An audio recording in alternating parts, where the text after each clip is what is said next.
ಇನ್ನು ಮುಂದಿನ ಸುದ್ದಿಯನ್ನು ನೋಡೋಣ. ಕರುನಾಡಲ್ಲಿ ಮಳೆರಾಯ ಅಬ್ಬರಿಸ್ತಿದ್ದಾನೆ. ರಾಜ್ಯದ 7 ಜಿಲ್ಲೆಗಳಲ್ಲಿ ಕುಂಭದ್ರೋಣ ಮಳೆ ಆಗ್ತಾ ಇದೆ. ಉಡುಪಿ, ದಕ್ಷಿಣ ಕನ್ನಡ, ಉತ್ತರ ಕನ್ನಡ, ಹಾಸನ, ಕೊಡಗು, ಚಿಕ್ಕಮಗಳೂರು, ಶಿವಮೊಗ್ಗದಲ್ಲಿ ಮಳೆಯ ಅಬ್ಬರ ಜೋರಾಗಿದೆ. ಚಿಕ್ಕಮಗಳೂರಿನ ಶೃಂಗೇರಿಯಲ್ಲಿ ಆಶ್ಲೇಷ ಮಳೆಯ ಒಂದು ಅಬ್ಬರ ಶುರುವಾಗಿರತಕ್ಕಂಥದ್ದು.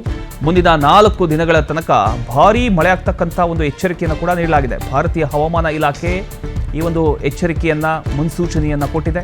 ಕರಾವಳಿಯ ನದಿ ತೀರ ಹಾಗೂ ಕಡಲಿನಲ್ಲಿ ಗಾಳಿಯ ಅಬ್ಬರ ಜಾಸ್ತಿ ಆಗಿದೆ. ಕರಾವಳಿ ಹಾಗೂ ಮಲೆನಾಡಿನ ಭಾಗಗಳಲ್ಲಿ ಇದೀಗ ರೆಡ್ ಅಲರ್ಟ್ ಘೋಷಣೆಯಾಗಿದೆ. ಆ ಭಾಗದ ಒಂದು ದೃಶ್ಯವನ್ನು ನೀವು ಗಮನಿಸ್ತಾ ಇದ್ದೀರಿ.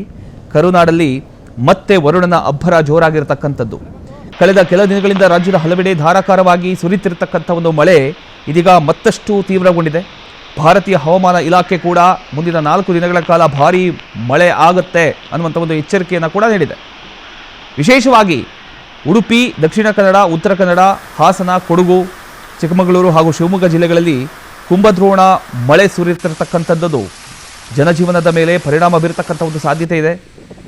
ಮಲೆನಾಡು ಹಾಗೂ ಕರಾವಳಿ ಭಾಗಗಳಲ್ಲಿ ನದಿಗಳ ಒಳಹರಿವು ಕೂಡ ಹೆಚ್ಚಾಗ್ತಾ ಇದೆ.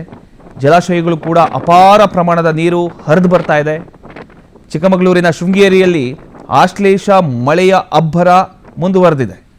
ಹಲವು ತಗ್ಗು ಪ್ರದೇಶಗಳಲ್ಲಿ ನೀರು ನಿಲ್ತಕ್ಕಂಥ ಒಂದು ಪರಿಸ್ಥಿತಿ ಕೂಡ ನಿರ್ಮಾಣ ಆಗಿದೆ.